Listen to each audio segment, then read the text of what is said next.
So do you agree that there was a dispute between France and China?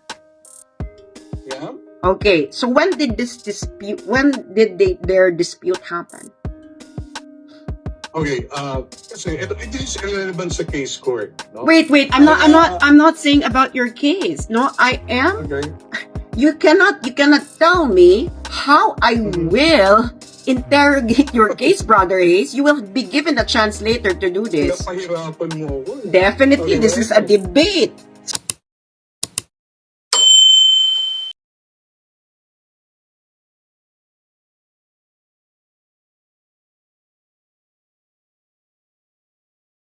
Hello everyone, magandang tanghali po sa inyong lahat. Magsisimula na po ang aming debate ni Brother Hayes ng Alab Magdiwang. So, medyo hindi po kami ngayon high-tech at wala po sa aming pareho may kapasidad na i-livestream ang Zoom. Kaya ang gagawin na lang namin ay i-livestream ko na lang ito via my phone. And then, siya naman, i-upload niya yung recording later on. So, eto na.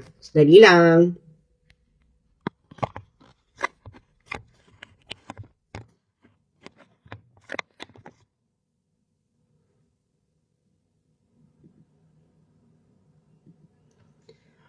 Okay.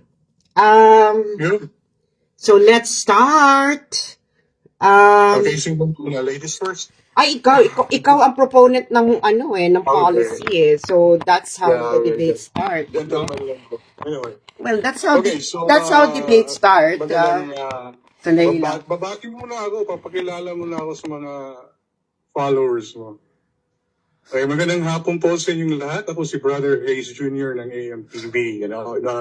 Last week ay nag-post ako ng video challenging SASS to a civil discourse regarding dito sa China policy ng ating Pangulo. Yung 120, hindi naman talaga 180, 120 na turn niya sa kanyang foreign policy ng previous administration. Anyway, ang argumento ko ay simple lang. Ang China policy ni Pangulong Bongbong Marcos ay ang pinaka-the best na strategy to counter this aggressive stance ng China sa West Philippine Sea. And yun yung pinaka-proposition ko. And I'm gonna argue that in 3 parts. Number 1, i-argue ko na ang West Philippine Sea, the whole West Philippine Sea, kasama dun yung Spratlys, Scarborough, those are national territory ng Pilipinas. Not based on UNCLOS, based on our Constitution. So ito ay obligasyon ng Pangulo. Yan yung oath of office nila, to defend or to preserve and defend the Constitution. So hindi dapat pag-isipan yan. Dapat it's a solemn duty of all presidents to preserve and defend yung Constitution natin. So yan ang unang i-argue ko. Pangalawa, hindi umuobra yung bilateral approach. Yun yung dating strategy ni Pangulong Duterte. It didn't work, it will not work unless palitan yung regime sa Beijing. Okay? Number 3, kailangan natin ng ating mga kalyadong bansa. We should involve the international community and palakasin natin yung mga defense alliance natin. Hindi lang sa Amerika, kundi pati yung mga other stakeholders na like-minded, na mga liberal democracy din sa region. I'm talking about Japan, South Korea, Australia, and etc. Okay, so simulan ko doon sa unang part ng argumento ko. I'm gonna refer you to a map. Okay. Hindi ito about UNCLOS. Yung UNCLOS kasi tapos na. Okay, ang UNCLOS ay na-settle na. Tayo ay nanalo doon, and yung mga maritime rights na napalo doon sa decision ay atin na, napanalunan na natin. So ang i-argue ko ngayon, asan na ba yun? Yan. Okay, wait, Yan, ibalik ko lang. Ako, 10 minutes lang. Well, you can extend if you like. Okay. Wala naman tayong limit, no? So, okay. Thank you. Alright, ito, kita nyo ba yung map? Yeah. This is, I found this online, and this is the official map, Carta General, Archipelago de Filipino. This is the last map na ginawa ng Espanya no? And importante ito, no? Because let me just expand this a little bit. Pwede niyo itong i-download. Nasa website ito ng National Defense ng Spain. Okay? You see that? Andyan yung Baho de Masinloc. Right? Okay? And punta tayo sa baba na parte. And ito yung mapa sa baba. No? Okay? Now, this is Spratlys Island. No? And then yan, yung Tito Island, iba-iba pa yung mga pangalan nila. Pero yung Tito, I think yan yung Pag-asa Island. Okay? So, this is part of the official map, no, ng Spanya. That was actually commissioned 1870. Ano? And ito yung basihan sa Treaty of Paris nung when Spain ceded these territories, no? Kasama yung Cuba, Pilipinas. Binili tayo ng 20 million yata no, from Spain. Sinurrender. That's the end of the Spanish-American War, by the way. Yun yung nagtapos. No? So, this is very important na maintindihan natin to. This is the map of the archipelago, no, ng Pilipinas. And importante yan kasi in our Constitution is very explicit dito. I-stop ko muna yung share. I'm going to show you the 1935 Article 1. No? Sabi dito, the Philippines comprises of all territories ceded to the United States by the Treaty of Paris, concluded between the United States and Spain, it's 1898, together with all the islands embraced in the treaty concluded in Washington. Kasi ang nangyari doon, yung Treaty of Paris kasi, if you can, magugugol nyo naman yan, no? Very explicit doon yung mga boundaries, yung mga lines. Hindi nasama yung mga ibang bahura in the Spratlys Island. So, plenaryo ng mga Amerikano, nagkaroon ulit ng bagong treaty, no? This is in 1900s, 1900, pinatawag ng Amerika yung ambassador ng Spain. And sabi nila, nakita namin yung official map mo, yung pinakita ko sa inyo ngayon because that was the latest map na ginawa nila. Bakit hindi nyo ibigay sa amin yung mga isla na yan? So, sabi ng Spain, no, we would keep it. Binasa nyo naman yung treaty, pinirmahan nyo, binayaran nyo kami, dapat tapos na. So they made another treaty, binayaran uli ng mga Amerikano ang Spain. I think they paid additional $100,000 para isisid, para ibigay. No? And yun ang nangyari sa treaty na ito. Tatlong treaty ito nung nasa Article 1 ng 1935 Constitution. Ang pangatlo, kasi ganito yan, no? Yung Indo-Pacific, at the time, yung Borneo was with British, di ba? And then tayo, Amerikano. And then yung west side naman, yung Indochina, is a colony of the French, I think, no? Yung Indochina. So, ang nangyari, nagkipag-sundo din yung United States, Great Britain, sabi nila, o napagsunduan nila, yung demarcation, no? Sa itaas ng Borneo. Ano yung nasa itaas ng Borneo? Yun yung Spratly Islands. So naglagay sila ng boundary doon, sabi ng Great Britain, anything on the north is sa inyo. Okay? So yun yung nangyari sa treaty na yan. And it's very explicit sa ating national territory. This is, by the way, the Constitution nung yung Commonwealth Government, no? Nung pinipara na ng Amerika na magkaroon tayo ng full independence, no? As a republic. So ayan. Okay, that's basically my argument na yung mga bahura dyan sa West Philippine Sea, including the Spratlys Group of Islands, yun ay national territory. No? Pag UNCLOS ang pinagbasihan mo, EEZ and all that, no, but you know, if you go back, kasi ang usapan ngayon is territorial claims na no? China is claiming it, yung 9 line nila, as their own territory. But minsan hindi sila nagpakita ng mapa. No? Actually, yung mapa, hindi yun enough. Okay? Ito, may mapa, may mga treaty that is very much recorded and available online. No? So, yun yung unang parte ng argument ko. So, yung gagawin ng presidente natin, hindi yan lang siya gigising at pag-isipan niya, ano ba, ibibigay ko ba to? Ano ba, i-give up na lang ba ako? Ano ba, hayaan ko na lang ang China, nasa kupin yan, no? Hindi, no? It's the solemn duty of any president to preserve and defend the Constitution, or to defend and preserve the Constitution, which ano bang nauna. Okay? So, I hope klaro yan. That's the first part of my argument. The second part is yung bilateral approach ng dating Pangulong Duterte. No? Alam naman natin ang nangyari. I don't even have to explain to you. Noong 2017, nagkaroon ng bilateral consultative mechanism. No, na pag-usapan na lang natin, no? Set aside yung ang tawag dito, yung Hague decision, no?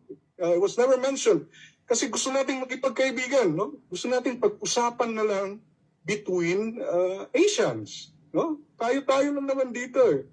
So ginawa yan ng ating Pangulo, no? Parang bromance na ngayon, minsan may mga very submissive na siya ng mga pronouncement, like nung sinabi niya, sana maging tawag dito, probinsya na lang tayo ng China, yung mga ganon, no? And he even said that, or he even really tried to terminate the BFA para lang ma-please natin yung mga Inche. And ano po bang yung mga ginawa niya to really, no, prove to the Chinese that, you know, we can be trusted, no? Pag-usapan natin to. And then, nagbunga yun, I think, 2018, it was ASEAN Summit, in-announce ng Pangulo na magkakaroon ng Code of Conduct. Natuwa tayo nun, no? Because at least, kasi sabi ng Pangulo, okay, amin yan, inaangkin nyo rin, para maiwasan ng gulo, no? Sabihin nyo lang saan kami dadaan, and saan kami hindi pwede dumaan, and maiwasan natin ang problema. Ang problema, fast forward, 2019, walang Code of Conduct. And I think doon na na-realize ng ating Tatay Digong that inuloko lang tayo ng mga Inche. They were never serious sa Code of Conduct at yung mga pangako pa na may mga balita pa doon, ng mga shared, ano ba yan, yung mga research na gagawin, no? Exploration. Okay? But anyway, yun yung dahilan. No? In the late part, ng administration ni Tatay Digong, doon niya na-realize that wala talagang nangyayari. And so, kinancel niya yung suspension, yung BFA. He was trying to, I'm not sure really kung anong nangyari, but he was trying to terminate it. So, sinabi niya, wag na i-terminate. And then the BFA resumed. And, yun na, nagsimula na yung unang water cannon incident. Naging mas agresibo na yung mga incheck. And then ni-laser tayo, another water cannon incident, but this time, highly publicized na yung mga insidente. And, oh, by the way, yung laser incident, that was a few weeks only, nung bumisita si ating bagong Pangulong Bongbong Marcos sa China.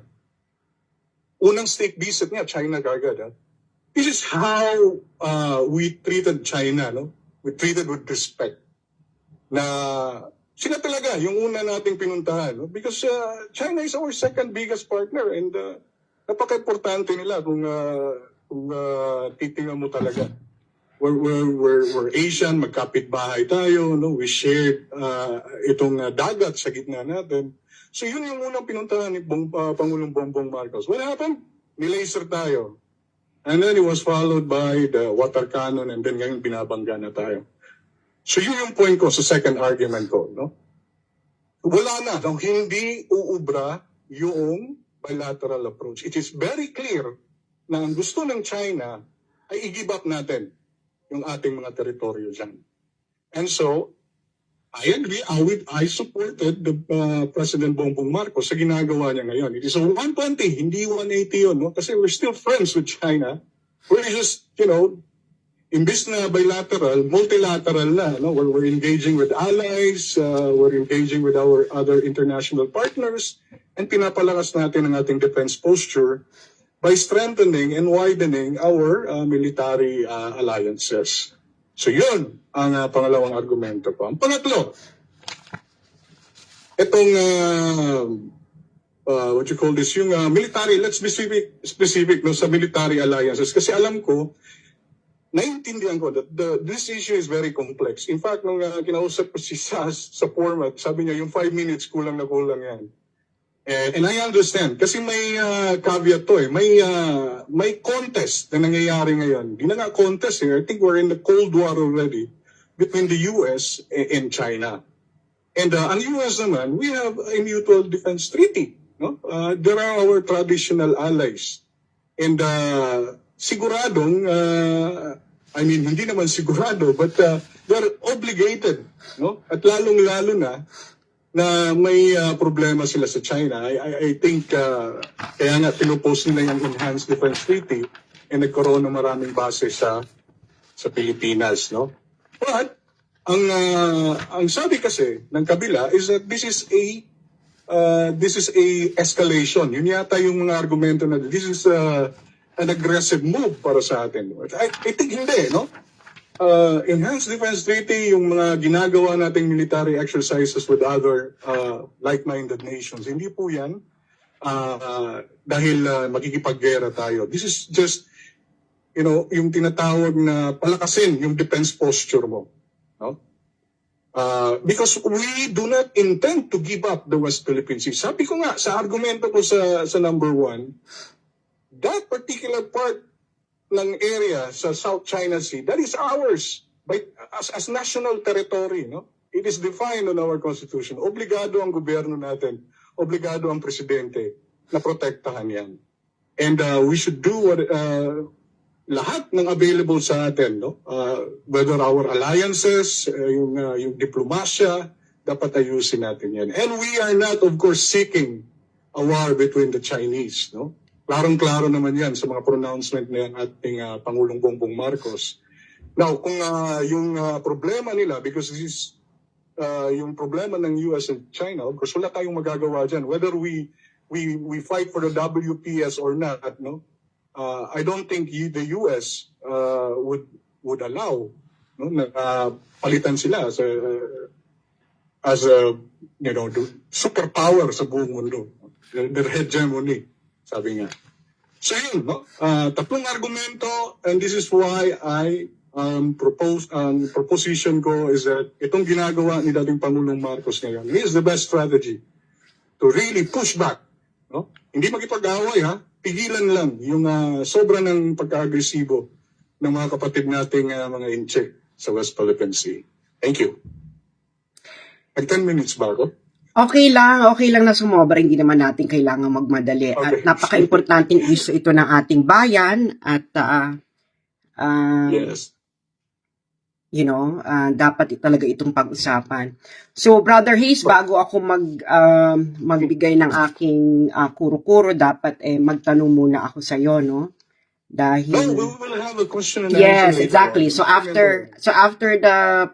After the speech, dapat may question yung susunod. Oh, So let me begin my question with this, Brother Hayes, because I would like to represent your position as charitable, as fair, and as truthful as possible.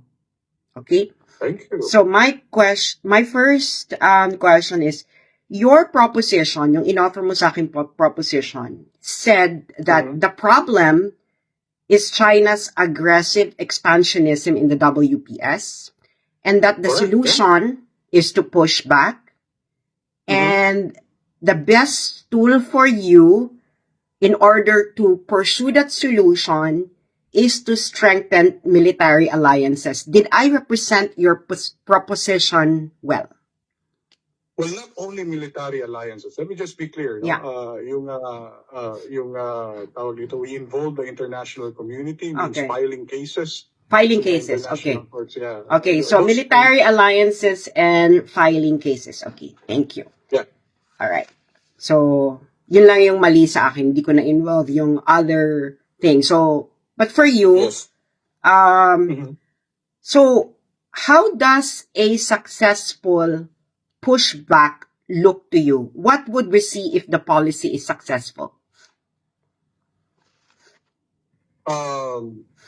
Now, sinabi ko na national territory natin yan, di ba? But throughout the years, we never kicked out anyone from the West Philippine Sea. Okay. No, napakabait natin na bansa eh. We allowed, kasi alam natin may mga dispute dyan.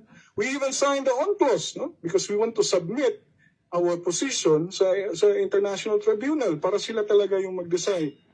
Now, para sa akin, ang successful na pushback is that we go back to the status quo, yung walang militarization, no?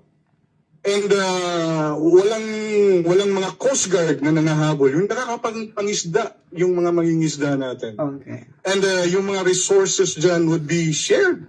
If possible, kasi claimants na tayo dyan lahat eh. Okay. No? Wala tayong effort na ginagawa na paalisin sila dyan. Ang problema kasi ngayon, tayo na yung pinapalis. Atin yan, pero tayo na yung pinapalis. So, to answer your question, yun, no? Ang successful is that we go back to the peaceful, community fishing, yung mga nagtutulungan tayo, and we share all the resources that is available Okay. sa parte na yan. Okay, so let me just clarify if I understand your position well. Mhm. A successful end goal for you ng iyong solution. So your solution is, as I will go back, is to strengthen military alliance and to file cases. Correct? Correct.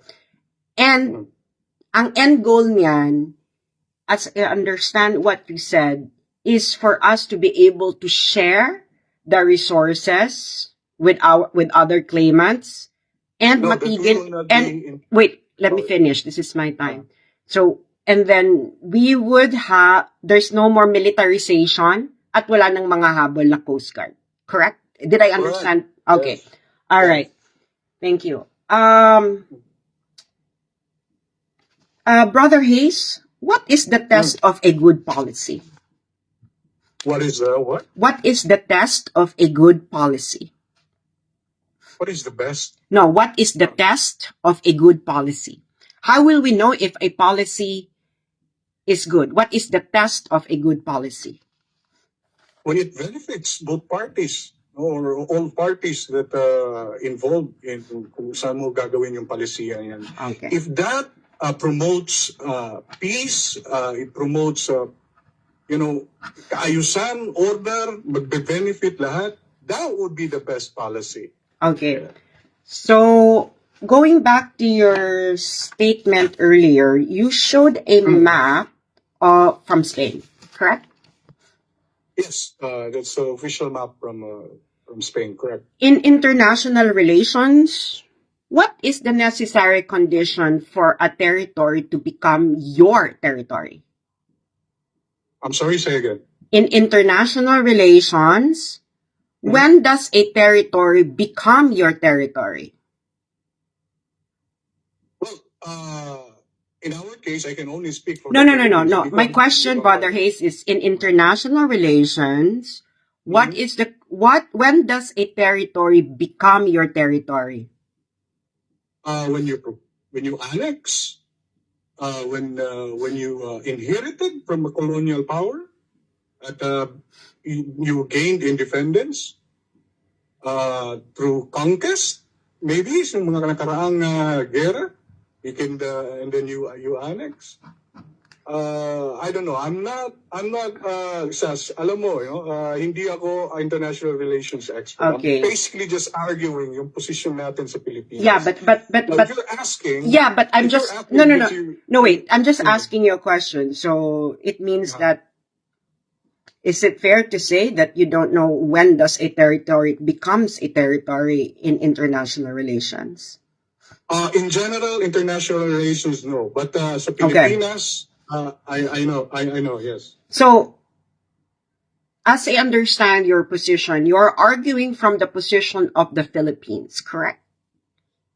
Of course, yes. Okay. Yan ang, So, if proposition. if the Philippines put in its constitution, Hanggang ilang questions. No, because Parang intindihan natin. because you will have the opportunity to grill me later Okay, go on. ahead. No problem. Okay. So if the Philippines put the entire Pacific Ocean in its constitution as part of its territory, can it become its territory? No. Okay, so for you, the territory becomes a territory because it is included in the Constitution of the Philippines, correct? No. Yes. Correct. Okay. Okay. So you mentioned earlier that The Spratly belongs to the Philippines because of the Washington Agreement.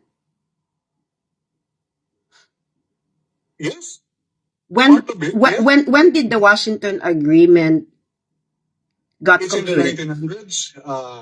Yeah, right When? after the Treaty of Paris. 2 years after. 2 years after, so early 1900. Yes, 1900. 1900s, So yes. are you aware of the San Francisco Treaty?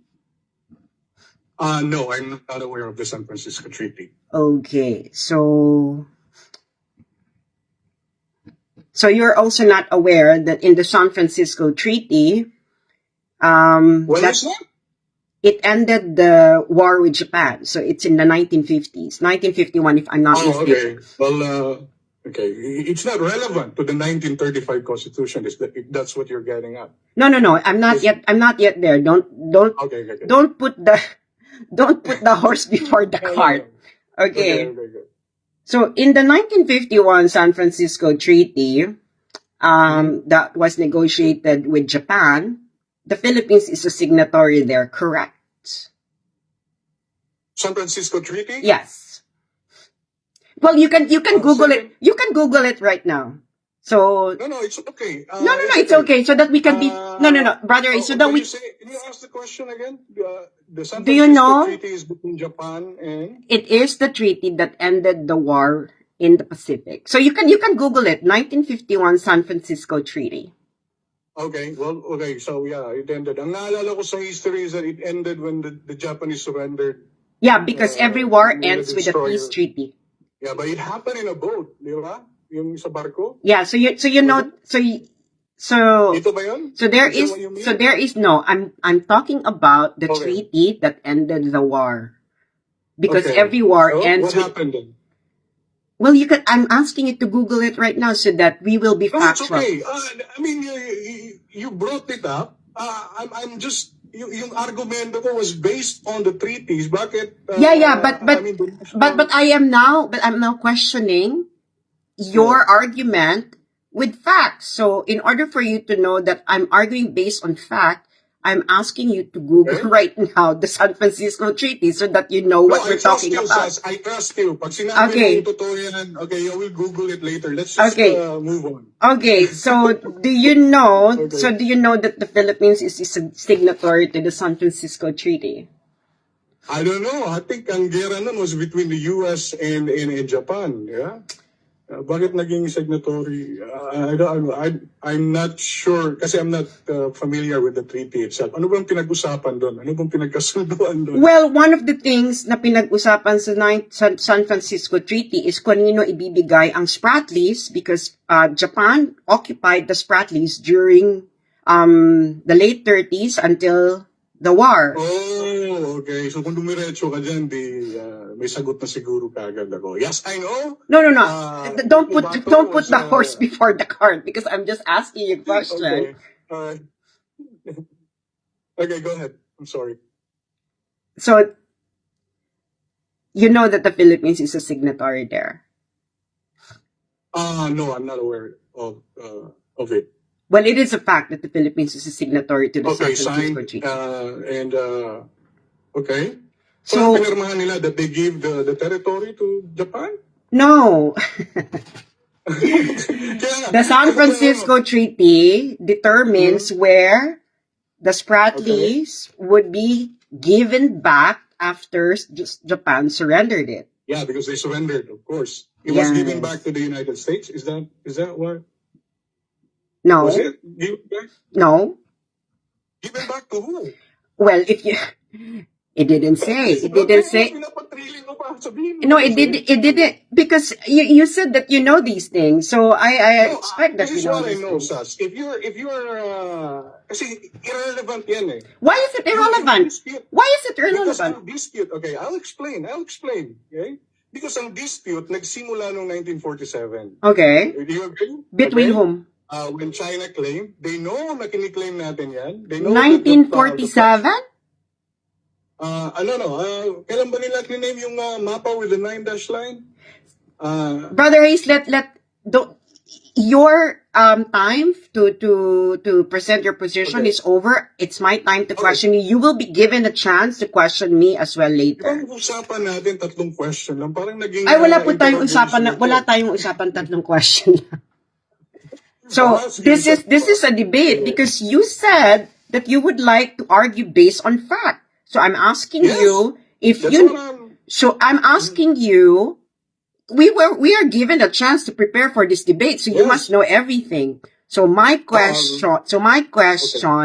Is: Mhm. do you know the San Mhm. Francisco Treaty? I know, You don't know but it. what I know is, hindi ko alam yung details ng San Francisco. Okay. Treaty, but, okay. So you don't. Would you like me to continue? No. So you don't know it. Tapusin mo yung sagot ko. Okay. Okay? But I know na nag-surrender yung Japan and they have to give up yung kasi in-occupy nila yung Spratly Islands during the World War II. And kasi nag-surrender sila, no?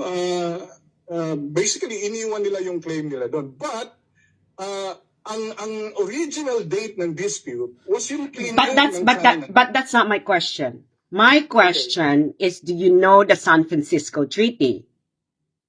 I answered that already. Let's Okay, move on. so I'm gonna move on to my next question. Do you know that the Philippines Okay. is a signatory to the San Francisco Treaty? I don't know. Okay, you don't know.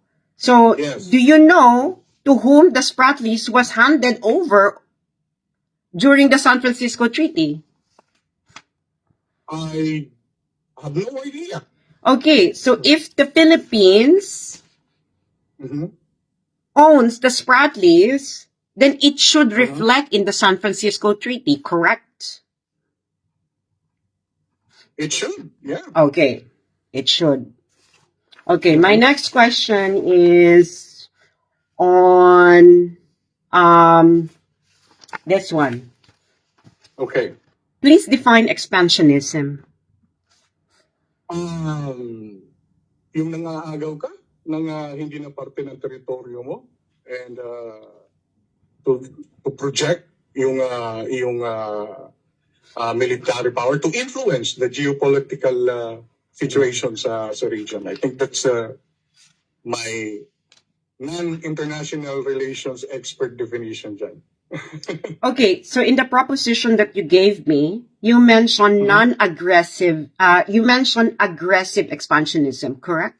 Yes, Okay. very aggressive. Okay, is there such a thing as non-aggressive expansionism? No, I don't think so. Okay, no such a Yeah, thing. Okay. well, no such thing. So but when did the South China Sea territorial dispute started? I think it started when China claimed it. Doon nagsimula yun. So when? After the ROC, Republic of China, was formed, I'm not sure the exact date, but I think it's in. I'm not really sure. I have to Google it. So are you But, are you aware of the French claim over the Spratlys? Yes, I am aware. So But they abandoned it after. No. World War My II. question is: are you aware of the French claim? Yes. So when nandun yung Vietnam. so when did the French claim the Spratlys? Yeah, they claim it. I don't have the exact date, but Just the decade. ang reason nila Just the decade. I'm not really sure. I think 1800s, something like that. So the South China Sea dispute started when? When naklaro yung dispute, yung China yung nag-claim. Kasi ang nangyari. So wait a second, Brother Ace. You said that there was a French claim. Right. So now you're saying that the dispute happened because of China. No, kasi in any dispute, kung titingnan mo, iaakyat mo siya sa isang arbitration or a court, no? Kailangan ma-identify kung kailan nagsimula yung dispute. So when did it start? Yung dispute, yun nga, yung claim ng China, yung ROC pa, yung China ni, which is, robot kasi ako so di ko mag-Google. And, I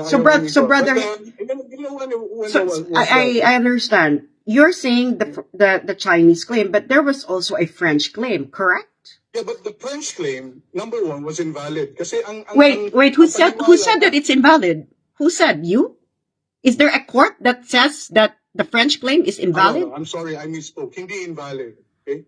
The French claimed it kasi they thought walang pagmamayari yon. And hindi na siya relevant because the French... No. Don't Don't say that it's relevant or irrelevant because you are not a competent authority to determine which is relevant or which claims are relevant or irrelevant. We have to stick from the facts and internationally accepted facts. Totoo yan. Does the French Yes. claim? So there was a wait a second. So do you agree that there was a dispute between France and China? Yeah. Okay. So when did their dispute happen? Okay, kasi it is irrelevant sa case court, no? Wait. I'm not saying about your case. No, I am. Okay. You cannot tell me how I will interrogate your case, Brother Hayes. You will be given a chance later to do this. Pinapahirapan mo ako. Definitely, Okay, this is a debate. So, when did the French and China have a dispute over the South China Sea? Okay, let me pull up. May mga cheat sheet ako. Yeah. May timeline akong sinulat dyan. Okay, let me just connect my phone. Hold on.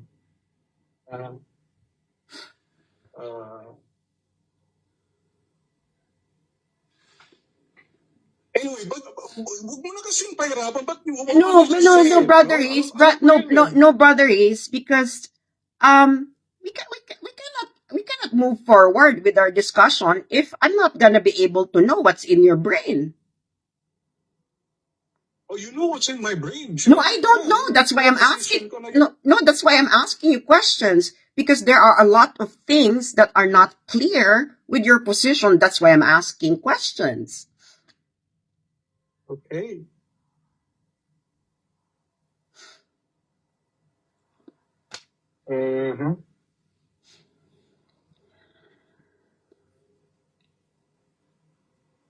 Tatagalan tayo nito eh. Sayang yung 40 minutes eh.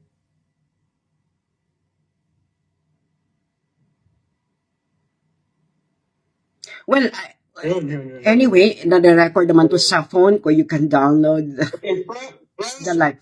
In 1993, France officially annexed the Spratleys as part of the French Union. Ito yung timeline dito. 1933. 1999.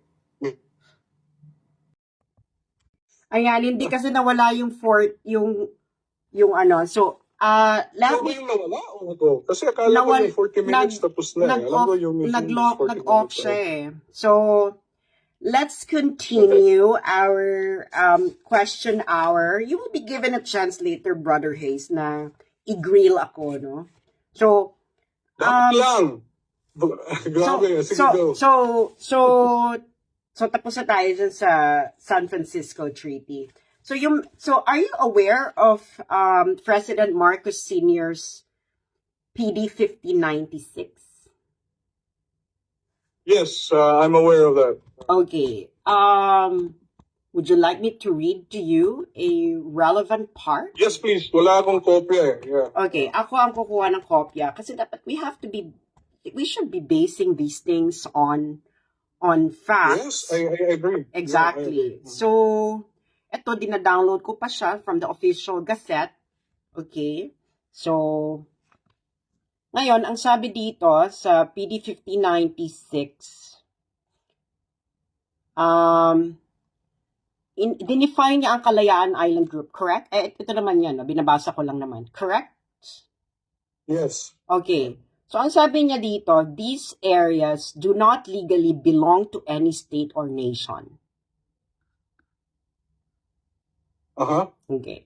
So, okay, that was wrong. It was wait a second. But this exists, correct? PD 1596. Yeah. Okay. Yeah. I've read about that. All right. So this is the official policy. Correct?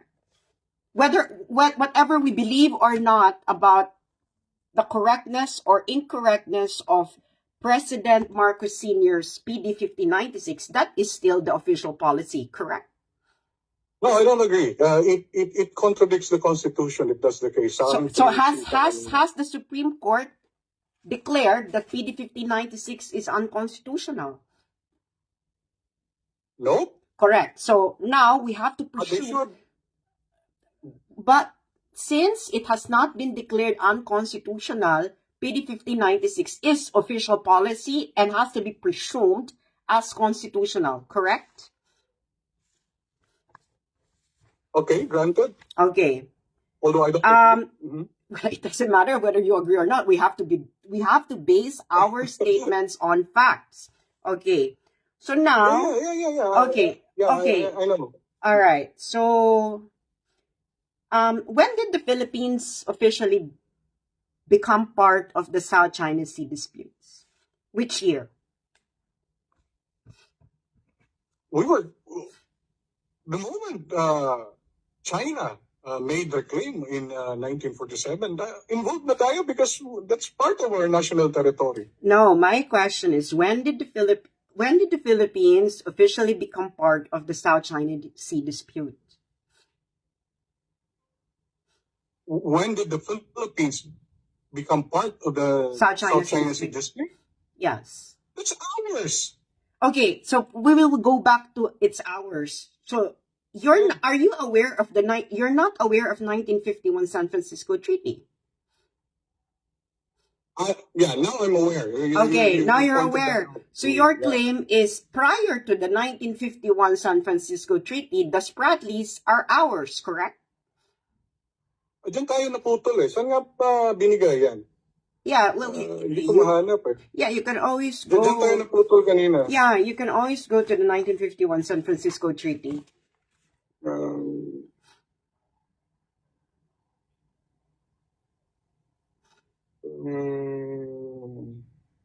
No, okay, just let me know. Ang haba eh. Ang haba ng article. I'm not familiar. Well, Sorry. Hindi ako familiar just to give you a gist, I think it's in Article 3 or 4 of the San Francisco Treaty. It was decided there to whom the Spratlys would be given. Okay, to whom? Well, if, as you claim, that the Spratlys is part of Philippine territory, why wasn't the Spratlys given to the Philippines during the San Francisco Treaty? I don't know, and I'm sure it's a mistake. Well, and whether hindi tayo pumirma doon. Actually, we are actually signatory to the 1951 San Francisco Treaty. Okay, yeah, as you pointed out, pero dapat hindi tayo pumirma doon. Well, it doesn't matter kung pumirma tayo doon o hindi. Are you familiar of the doctrine of estoppel in international law? No, I am not. Okay, estoppel means that you are precluded from making further claims from the one that you have already made. Because estoppel protects other states from your changing position. So that's basically what doctrine of estoppel means. So by virtue of that, the Philippines is estopped. So are you saying na hindi na pwedeng i-contest yan? Well, you can always. We will go there. We will go there. You told me earlier wala akong authority to. We will go there. It doesn't matter if it's mistake or not, but you are stopped. Okay. So things stand as they are. Okay, until the San Francisco Treaty got invalidated. That's just the way things are in international relations. Well, okay. So what do you mean by West Philippine Sea? It is the map that I showed you, included doon. Lahat ng but you want me to send a copy of that? No, but you have shown me the map of Spain in which year? That was 1870. It was it was commissioned in 1870. 1870. So when did the West Philippine Sea start to exist? No, there's no name. Pangalan lang yan. I'm referring to that particular part of the South China Sea, yung nasa map na yun. Okay? Okay. Defining the So- archipelago of the Philippines. So let's go back to the map. Is that map internationally recognized as the Of course. who recognized it internationally? Which ones? No, it's in the archive of the National Defense of Spain. So that was the map. My question, Brother Hayes, is that map has Yes. internal recognition. That Yes, this is it was recognized by whom? the United States. So is the international community ends with the United States? No. Thank you. Thank you. Yan, no? So you already mentioned no. Thank you. So Okay, go ahead. so my next question to you is are Okay, hanggang ba to? well will you will you will be given a chance you will be given a chance to grill me later on When?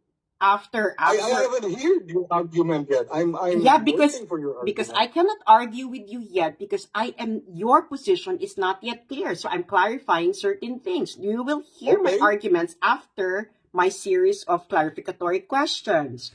So my next question is, are you familiar with this often repeated saying that there are no permanent friends nor enemies, only permanent interests?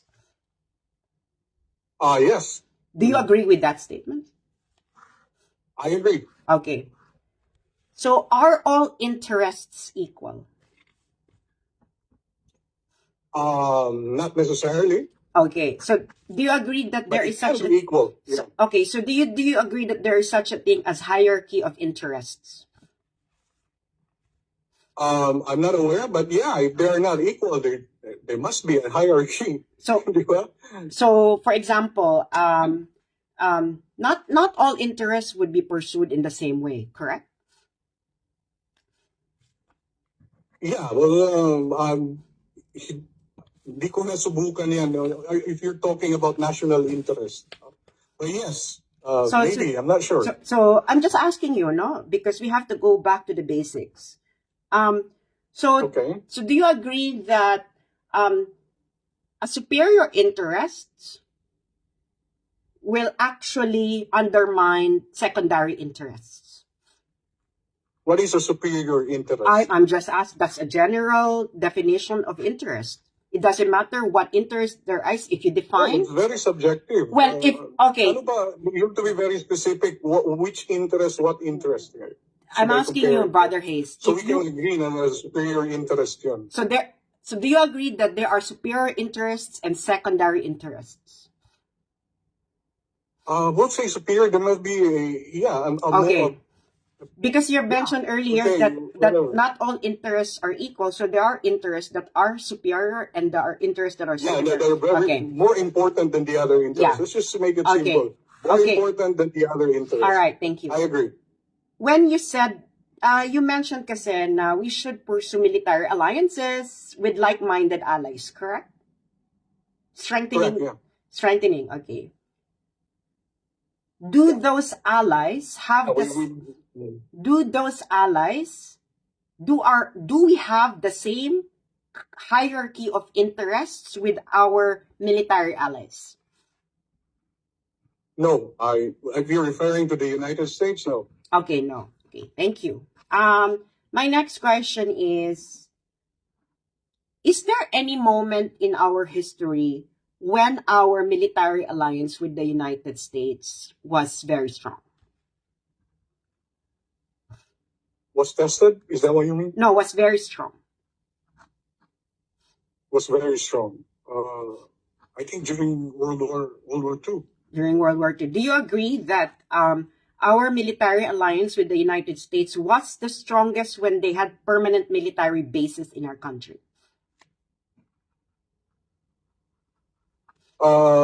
I can say. Okay, so Hindi ko masabi. no, like for example, do you think that our military alliance with them was strongest when they had permanent military bases or when they didn't have permanent military bases? Is it, can you say again? No? So, Yeah, noong may question, I'm sorry. noong may permanent military bases ang Military base. yes, kung Was may, it the strongest? Is that what you mean? yeah, was our military alliance with them was strong?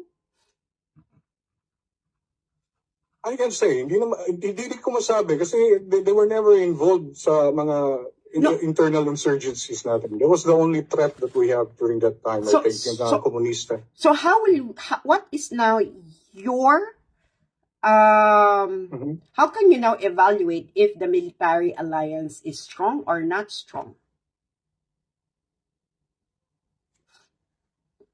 I'm sorry, say again, I don't get the question. How would you evaluate? How will you evaluate if the military alliance is strong or not strong?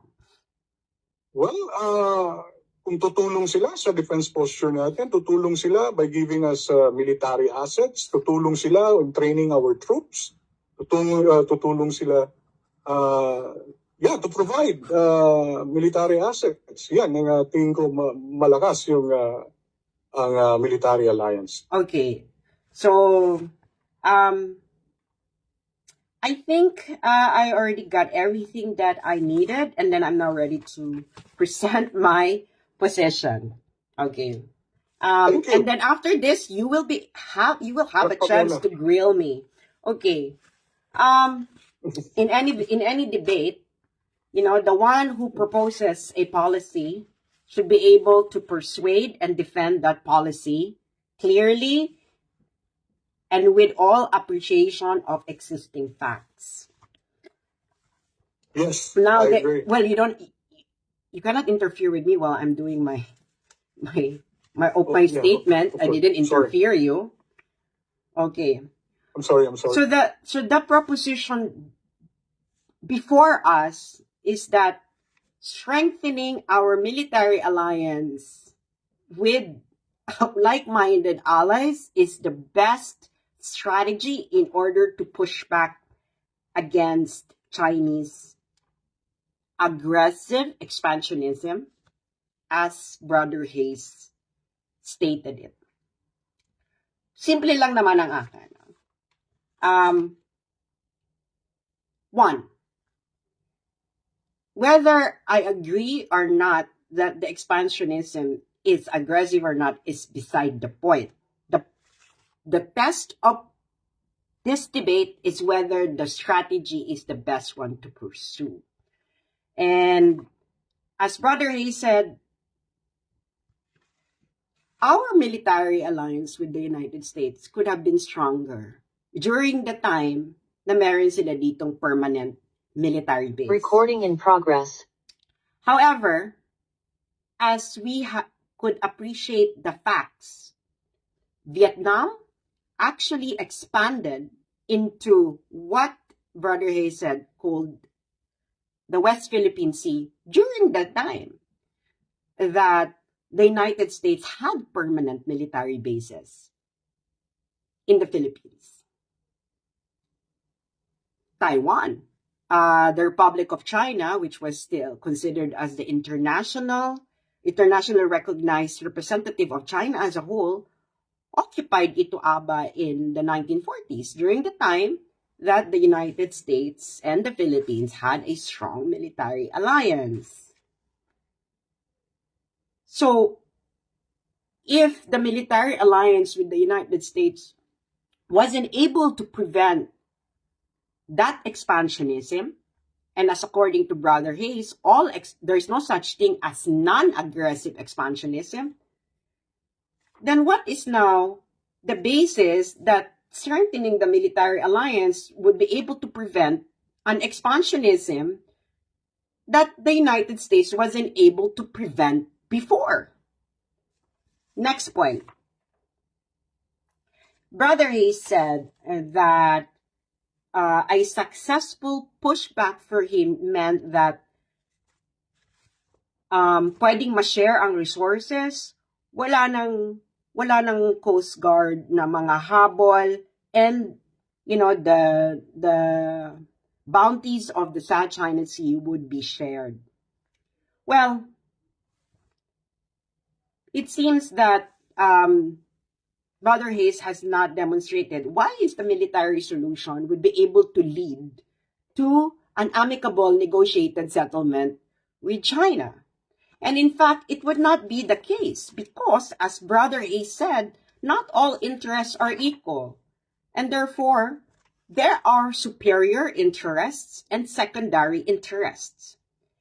And our allies, as Brother Hayes said, also have their own interests. And the hierarchy of their interests do not mean that their hierarchy of their interests reflect the hierarchy of our interests. We know that these military allies have their own interests with China. And as we could see, their number one interest with China concerns economics. So now, if they are able to negotiate a deal among them with China concerning economics, and China requested that they abandon the Philippines, what do you think those allies would do? Does Brother Hayes think that those military allies put the interests of the Philippines at par with their economic interests with China? I think that is wishful thinking. And my last point regarding this alliance is, what is our leverage against these would-be alliances? It would be wishful thinking to think that we can determine how they would enact their actual policies when the time comes. We have an asymmetric power relationship with the United States. We have an asymmetric power relationship with Japan. So what is the guarantee that if they abandon the secondary interest, which is our interest, that the Philippines could force them to abandon their primary interest in the service of the interests of the Filipinos? Who are we to the United States and Japan, considering that we are not even in their top 5 trade partners in the world? So to conclude, in the realm of international relations, economics trumps politics. The economic interests of countries will trump politics. It is because it is the economy that is the foundation of national development. It is not it's not their altruism towards the Philippines that will actually contribute to their own national development, but their interest in having a greater share of the China trade. So that's my position, and this opposition has been failed to be persuaded by the proponent of the policy. So I'm now ready for the questions of Brother Hayes. Okay, well, I don't hear anything that could substitute my proposition, because we have to have a foreign policy, especially when they dealing with the situation in West Philippine Sea. So ang tanong ko, being a international relations expert at all, named, what you think is the best strategy to deal na pinapalis na tayo or pinapatalsik na tayo sa West Philippine Sea? Well, in the first place, the first thing that we must do is to have a better understanding of the situation. And it seems that Brother Hayes, as you replied to my questions, you don't have a good understanding of the entire situation. I disagree. Well, I disagree. Well, you can always disagree, well, but just answer my question. yeah, The question is, I'm what would answering you your suggest? question. I'm answering your question. The first step is to have a better understanding of the situation, and that's why if we don't have a better understanding of the situation, we will not have a good policy. So So that is the first step. enlighten us. What is the better understanding? The better understanding of the situation is to take stock of the historical context of the dispute. That is the first step. What's that?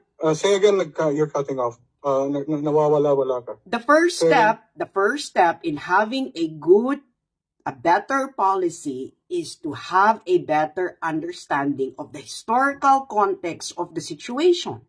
That is the first step. Historical context. Yes.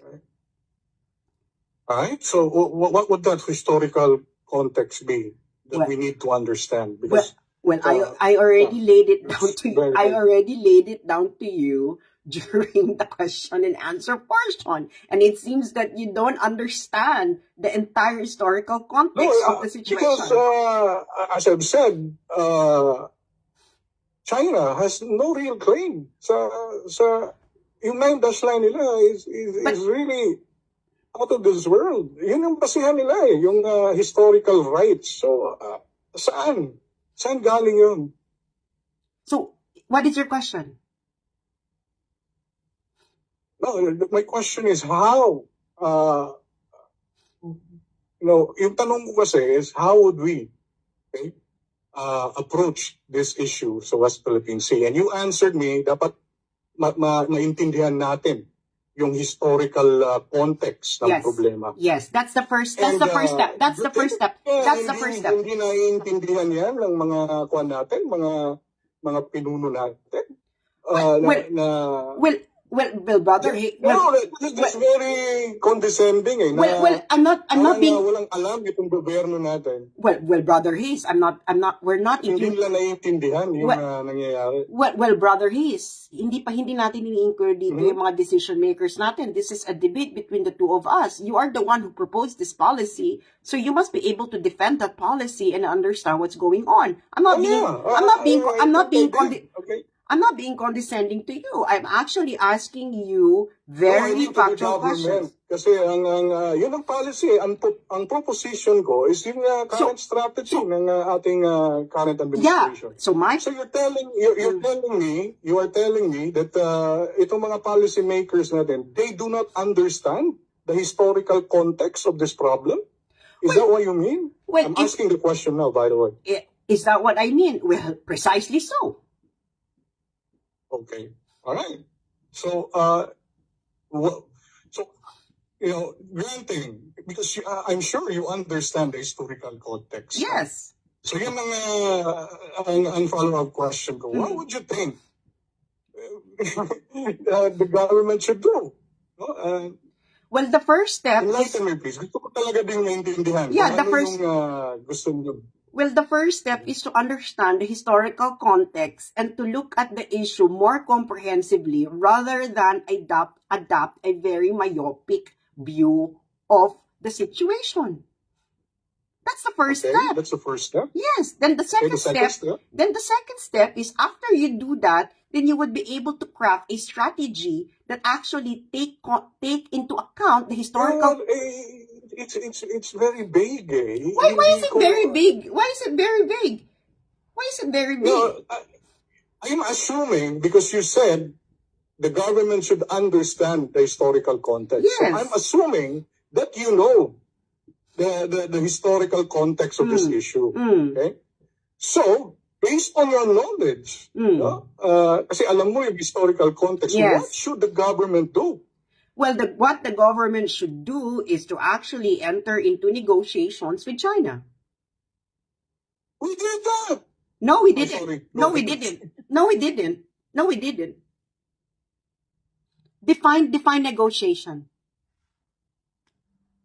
Ano ba yung bilateral consultative mechanism ni Pangulong Duterte? It's consultative. They almost pinagyayabang niya yung code of conduct. That was the first step. So is the code, ako na magtatanong sa, ano ba nangyari kung bakit hindi na? No, I'm asking the question now. Okay, ang tanong yeah, okay.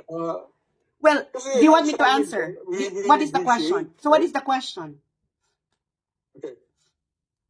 Did we not negotiate already during the time of former president?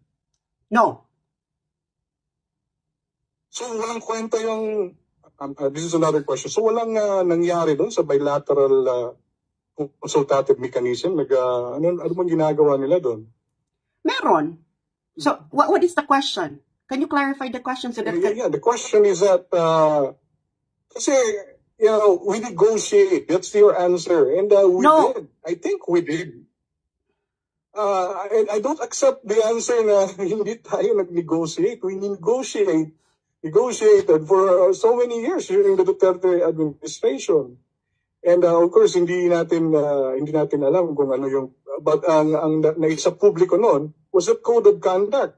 Now, ito na lang, yung Code of Conduct, because winagawa yun ni dating Pangulong Duterte sa SIAN, sabi niya, ito na yung resulta ng ating pakikipagkaibigan with China. Okay? We're planning for a Code of Conduct para maiwasan na itong mga problema na to. And maraming natuwa nun. In fact, natuwa ako nun. No? At least maayos. Okay? Now, why do you think China did not pursue the Code of Conduct? During the time of Duterte, the trust was, yung pakikisama natin was really, matindi. Well, your understanding of what happened regarding that situation is very faulty. China is pursuing actually the Code of Conduct. What actually happened during the negotiations of the Code of Conduct is that one issue became very contentious. Do you want me to explain what was the issue? Yeah. I'm asking the question. Please answer. The major disagreement in the Code of Conduct concerns military activities in the South China Sea. China's proposal in the Code of Conduct is that military activities of foreign powers that are not literal states of the South China Sea should have the consent of the coastal powers of the South China Sea. And do you know who actually rejected that? No, I did not. It's the United States. Oh, what do you mean by military activities? Is that the freedom of navigation na ginagawa? Military activities. Because at the time, the VFA was already suspended. So what specific military activities yung ibig sabihin ng China? The other is, the Code of Conduct is some sort of an agreement of what would happen then after the Code of Conduct has been agreed in. Right. Yes, exactly. So, one of the proposition was that, and then the United States actually disagreed with it, even though that they are not a coastal state. So, why was United States there? I thought it was a bilateral consultative mechanism. It doesn't make any sense. Actually, you're incorrect, because the Code of Conduct is not a bilateral mechanism, but actually a multilateral agreement among the claimants of the South China Sea islands and features. Well, of course, okay. Ang South China Sea is actually international water. Siyempre may karapatan ang buwan doon. But anyway, okay, I yield yung question na yan. Ito na lang, last question na to. I don't, kasi wala akong talagang nakuha. I was actually hoping, no, na magbigay ka ng iyong posisyon sa kung paano, because I know yung obligation mo was to just i-deny yung proposition ko. But I was hoping, kasi sabi mo when I sent the format, you said 5 minutes is very short for a very complex problem. I thought you would offer an alternative to the China policy na ginagawa ngayon ng ating pamahalaan. But anyway, this is just my last question. I saw you posted, hindi ito related sa sinabi mo. I see you posted an article na may Asia Week. I think it was a Chinese version. Implying, I think it was from another page, by the way. Hindi sa'yo yun, shinare mo lang, and you made a comment there, implying na totoo yan, it was reshared and it gained many reactions. Ang nakalagay sa post was that our President Bongbong Marcos, pursued this 120, 180 terms foreign policy of the previous administration because nakipag-sundo siya sa United States in exchange, no, na makuha, mababawi yung ilang billion ba yun, I can't remember, yung estate ng tatay niya. Do you believe that? Well, I don't have to answer that question because it's not part of the debate. No, it's part of the debate. Why is it part of the debate? Topic natin, yung China policy. You yourself said that this is not actually... So I'm assuming na you believe that that post. So that's why I want to know. But it's okay kung ayaw mong sagutin. Yeah, because you mentioned already that this is not relevant to the debate. Why would you want me to answer the question that you yourself said that it is not relevant to the debate? Yeah. Now, okay, so you don't want to answer that. No, because it's not relevant to the debate. We can have a totally different we're debate. Talking about the China policy of Bongbong Marcos. There was a yun yung post no? In the post, it implied that but I didn't mention that. But I didn't mention that this debate. I can fish everything that you've said in your entire life and then make it relevant in this debate. But I wouldn't do that because that is not relevant.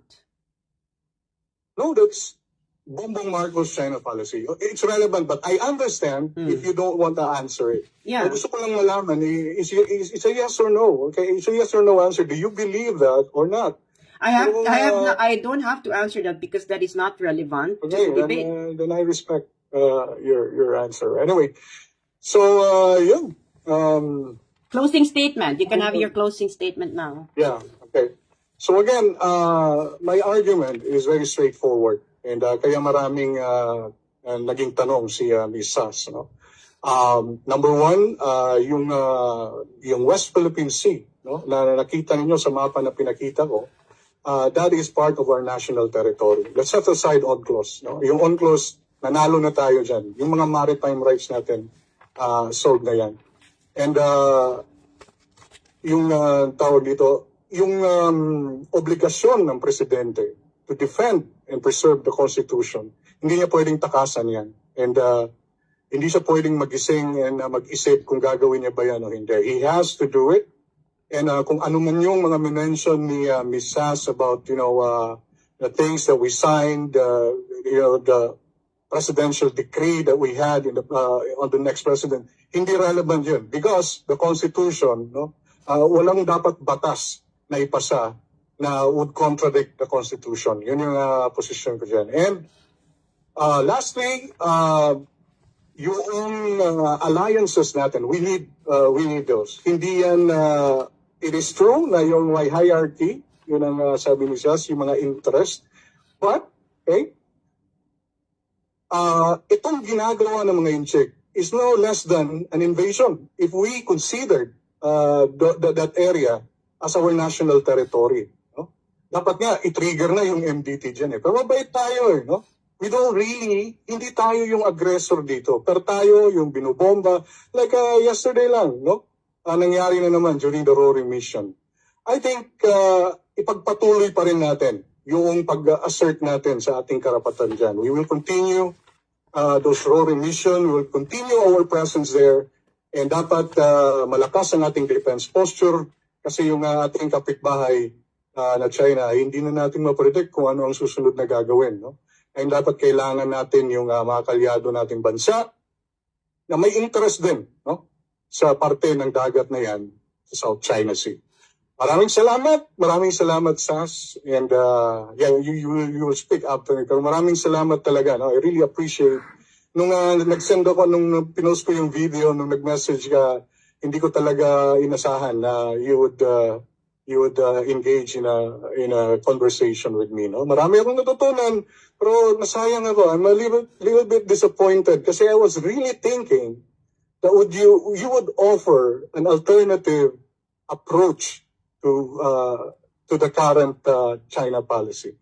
Kaya nga sa tingin ko, hindi lang ito the best. This is the only strategy available for us. Tapos na yung honeymoon period na nangyari with former president. And I think the only strategy left is to really involve the international community. Kasuhan natin yung mga insect, no? I-charge natin sila ng renta. That is part of our national territory. So yung occupation nila dyan, yung mga artificial islands, dapat iakyat natin yung kaso dyan sa Permanent Court of International Justice. Pagbayaran natin sila sa mga sinira nilang corals at yung mga damages na nangyari dyan, yung mga banggaan and all that. Dapat hindi pinapalusod yan. Dapat every time may mga insidenteng ganyan, we should involve the international community. Magsampa tayo ng kaso. And of course, we will continue to support the President sa kanyang China policy. And one last thing, no, sa mga Pilipino. Kasi ang palagi natin naririnig sa kabila is that gigarahin tayo or bobombahin tayo. Okay? I don't think it's gonna happen. And kung mangyari man yan, siguro kung may magkamali dyan, no, o disgrasya lang, okay?